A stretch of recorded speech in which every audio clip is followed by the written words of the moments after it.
ঢাকা মাওয়া এক্সপ্রেসওয়ের Dhaleshwari toll প্লাজায় বেপরোয়া যাত্রীবাহী বাসের ধাক্কায় ৬ জন নিহতের ঘটনায় ঘাতক বাস মালিক ডাব্লিউ ব্যাপারীকে গ্রেপ্তার করেছে পুলিশ।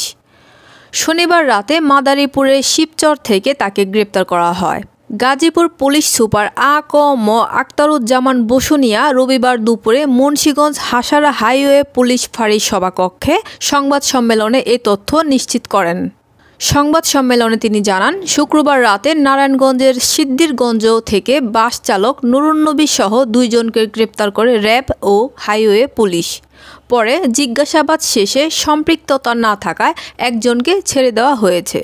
তিনি জানান, ওই দুর্ঘটনায় নিহত আমেনা বেগমের ভাই নুরুল আমিন বাদী হয়ে শনিবার দক্ষিণ কেরানীগঞ্জ থানায় একটি মামলা দায়ের করেছেন। ওই মামলায় বাস মালিককেও আসামি করা হয়। এ কারণে বাস মালিককে গ্রেপ্তার করা হয়েছে।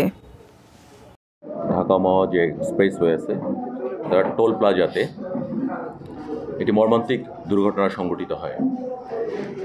এই দুর্ঘটনায় ৩ জন নারী এবং ৩ জন শিশু, মোট ৬ জন নিহত হয়।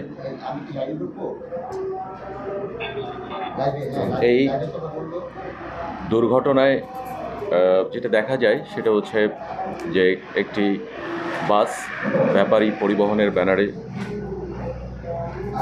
একটি বাস, সে বাসটি আপনার টোল প্লাজার দিকে যখন আসে তখন সে বেপরোয়া গতিতে সে লেনে দাঁড়িয়ে থাকা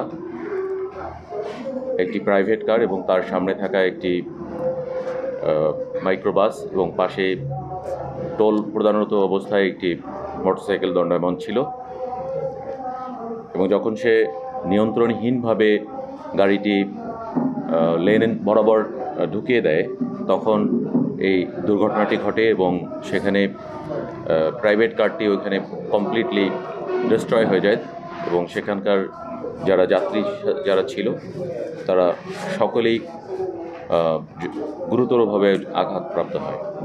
তাদেরকে হসপিটালে প্রেরণ করা হয় এবং ঘটনাস্থলেই শিশু, যে মোটরসাইকেল যাত্রী হিসেবে যে ছিল তার বাবা মায়ের সাথে, সেই শিশু সে সেখানে আবদুল্লাহ, সে সেখানে ঘটনাস্থলেই মারা যায় এবং হসপিটালে যাওয়ার পরে সেখানে আরও ৫ জনকে মৃত ঘোষণা করা হয়। এই ৫ জনের ভিতরে ৪ জন একই পরিবারের, তার মধ্যে ৪ জনের মধ্যে ৩ জনই ছিল নারী আর একজন শিশু ছিল যার বয়স ছিল ২ বছর।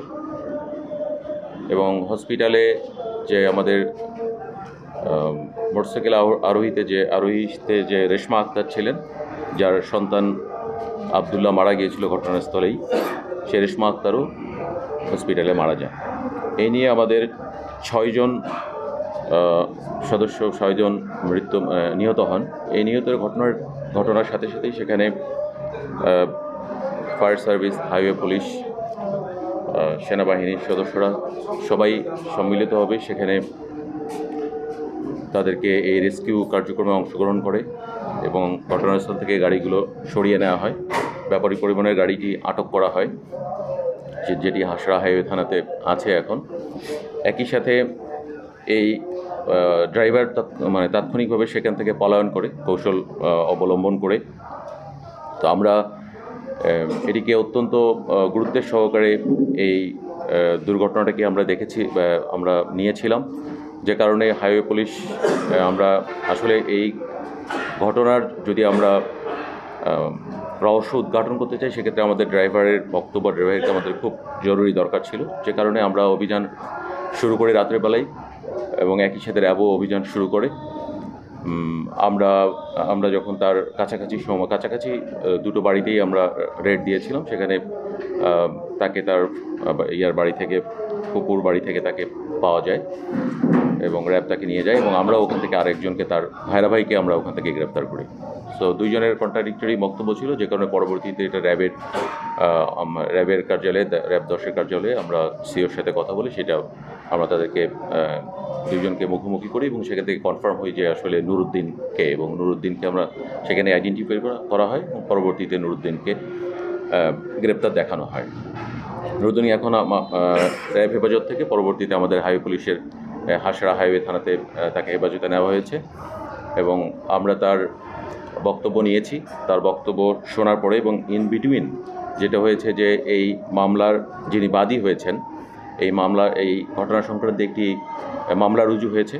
এই মামলার বাদী হয়েছেন ওই একই পরিবারে যারা মারা গিয়েছিলেন তারই ভাই হয়েছেন এই মামলার বাদী এবং তিনি আমাদের এজাহারে উল্লেখ করেছেন যে এই বেপরোয়াভাবে গাড়ি চালানোর জন্য, ড্রাইভারের এই বেপরোয়াভাবে গাড়ি চালানোর জন্য তার এই বড় ধরনের দুর্ঘটনা ঘটেছে এবং একই সাথে তিনি প্রাথমিকভাবে জানতে পেরেছেন যে গাড়িটা হয়তো ত্রুটিপূর্ণ ছিল এবং এই বাস মালিক বা বাসের যে প্রকৃত মালিক এবং এই যে ব্যানারে এই গাড়িটা চলতেছিল তাদেরও উনি অভিযুক্ত করেছেন।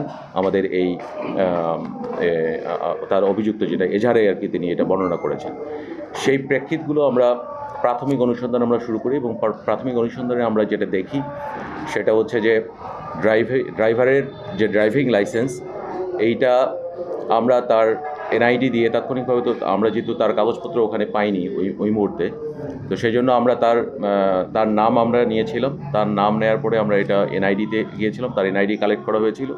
এনআইডি হিসেবে তার মোবাইল নাম্বার এবং তার মোবাইল নাম্বার থেকে এনআইডি এবং এনআইডি থেকে আমরা বিআরটিএতে মানে তার কোনো লাইসেন্স করা হয়েছে কিনা এইটা আমরা দেখার চেষ্টা করেছি এবং আমরা তাৎক্ষণিকভাবে দেখেছি ওই সময় যে বেসিক্যালি তার কোনো ড্রাইভিং লাইসেন্স ছিল না।